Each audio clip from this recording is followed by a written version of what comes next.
This is KUCI 88.9 FM in Irvine.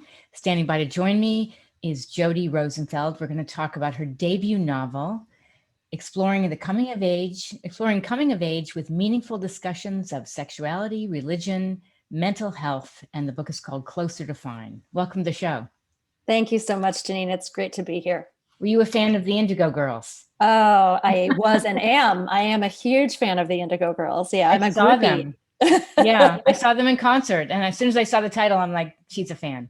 Yeah, absolutely. And the title, I use a quote from that song in the very beginning of the book. So there's no secret that that's the reference. Have you always wanted to publish this book? Was this idea brewing for a while? That's a great question. So it was brewing for a while. I think I started writing about 8.5 years ago. And I would say for a couple of years before that, I remember saying to various people, I have this idea for a book in my head. I don't know if I'll ever write it. Mm-hmm. And then one day I said it to a friend. We were on a bike ride and I said, I've had this idea kind of sitting in my brain somewhere about a young woman living with her grandfather. And my friend just looked at me and sort of shrugged and said, maybe it's time to put it on paper, and I kind of went, maybe it is. And that was the beginning. Did you have a Zayde? So I did. It's interesting. So Zayde or Zayde are Yiddish words for grandfather. I did not call my grandfather Zayde. So it's interesting. I absolutely knew that I wanted him to be called that in the book. Mm-hmm. It's a very Jewish book, but I didn't. No, I used the word grandpa. Tell us a little bit about the story without giving too much away. Sure. So Closer to Fine is the story of a young woman named Rachel. She's in her mid-20s, and she's embarking on what I think today we might call adulting, the tasks of adulting. Mm-hmm. But the book takes place in the 1990s, and we didn't use the term adulting then. Yeah. But she is coming into her sort of adult voice, her adult self, as a young professional, as a Jewish woman, as a bisexual woman, as a romantic partner. So much of the book revolves around a romantic relationship she's in, Okay. as a young adult in her family, and as a adult granddaughter, because she actually ends up living with her Zayde while she's in graduate school. And so a lot of the book revolves around their intergenerational shifting dynamics, which is something many of us have, all of us have experienced in families, those intergenerational relationships. And ultimately, it's a story about anxiety. It's a story about the anxiety that we all feel when we come to recognize all that we don't control in our lives, how much uncertainty there is in our lives. And the people in Rachel's life, they handle their anxiety, they manage their anxiety in different ways. Some of them are deniers, some of them are avoiders. And it's really her story about how she wants to learn to manage her own anxiety as she comes into adulthood. To me, it's really, as you said in the description, a story about mental health. Mm-hmm. It's so applicable to so many people, especially right now. Yeah, especially right now. I think we've really, we all suffer with certain levels of anxiety, but I think COVID really threw us for a loop. And I think, kind of life as we knew it was turned upside down for a period of time. And that was scary for a lot of people. Yeah. Do you feel that, people will read this and think about therapy as more of a positive thing now? That would be wonderful. That certainly is one of my hopes. I think going to see a therapist at one point was highly stigmatized. It's become less and less stigmatized over time, but there still is stigma for many people and in many communities. And I hope that this would further destigmatize that. Sure. Yeah. I learned something recently that the younger generation, I knew that they were very depressed and isolated in the pandemic. But people take it for granted that they're very lonely, even in college, even on campuses. They're very, very lonely. And then you have older adults that are also very lonely because they're isolated. Absolutely. We put them aside. Let's keep grandma and grandpa safe. Right. But they're very lonely and isolated. And I'm so fascinated with when you bridge these two generations, wonderful things can happen. Absolutely. I mean, I think that's always the case. In the book, it's certainly the case. And I think currently, you're absolutely right that loneliness that, that happens in different age cohorts. One of the ways to tackle that is to bring age cohorts together. Right. Definitely. Do you Mm. feel like you wanted to highlight this wonderful bond between the Zayde and the granddaughter? So I wanted to highlight it, and it isn't always wonderful, right? So Yeah. at its core, it is. At its core, they love each other very much.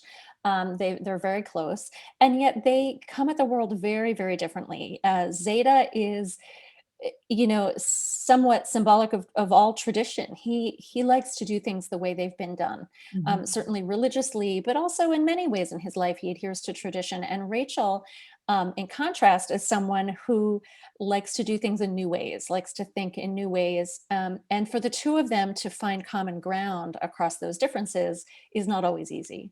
Yeah. Mm. Let's talk about how you intertwine Judaism and feminism. Sure, sure. So, for me personally, that was a real quest in my 20s. It was to figure out how those two fit together. Um, in college, I really discovered my own feminism and my feminist voice. And my gut response was to say that I couldn't be both. I couldn't be a feminist and be Jewish. That Judaism was this very, very ancient tradition, that was built upon stories of men in dominating roles and women who were largely silent. And that therefore there was no place. I had to reject it. And there was a sadness in that for me. And then it changed pretty drastically. I remember, actually the moment it changed for me. A woman in my dorm, a young woman in my dorm, came and knocked on my door one night, and she said, the new rabbi on campus, who was a woman, was having a women's discussion group at the Women's Center. So not at the Hillel, or not in a Jewish space, but in the Women's Center space, which felt very safe to me. It was a place Great. I really liked. And she said, "Do you want to come with me?" And I said, Mhm. "Oh, I'll check it out." Okay. And that was a change. That was a turning point for me. When I realized that there is something called feminist Judaism, and that there are many women, um, looking to tell the untold stories of women in Jewish history who were largely, stories that were largely untold. Sure. So that became, somewhat of a passion of mine, and I really re-entered Jewish spaces at that point in my life. That's amazing. Did you feel like you could integrate your backstory, your life into this character? Absolutely, absolutely. So, Rachel and I have a lot in common for sure. I absolutely started with the things that I know. I too came out as bisexual in college and struggled with finding my feminist voice in Judaism. I never did live with my grandfather, but I was very close to him. So I really started with things that were close to my heart and my experience, and then took it from there in different directions, which is something so amazing about fiction. It just allows you to wonder out loud what might have happened if things had gone this way or that way. Um, so that was how she came to be. Yeah. I love that. What do you hope readers take away from this book?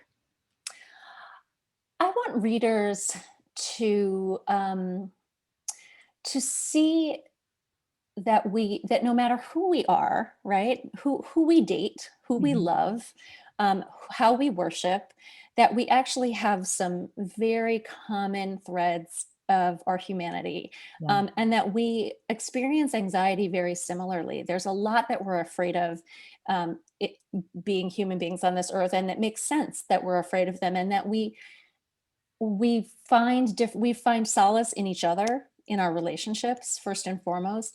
And that's something that I think is universal, that I hope speaks to readers from all backgrounds. When I first started writing, I sort of thought, oh, I have a very small niche audience. This is a book that's going to speak to young queer Jewish women who have been in therapy.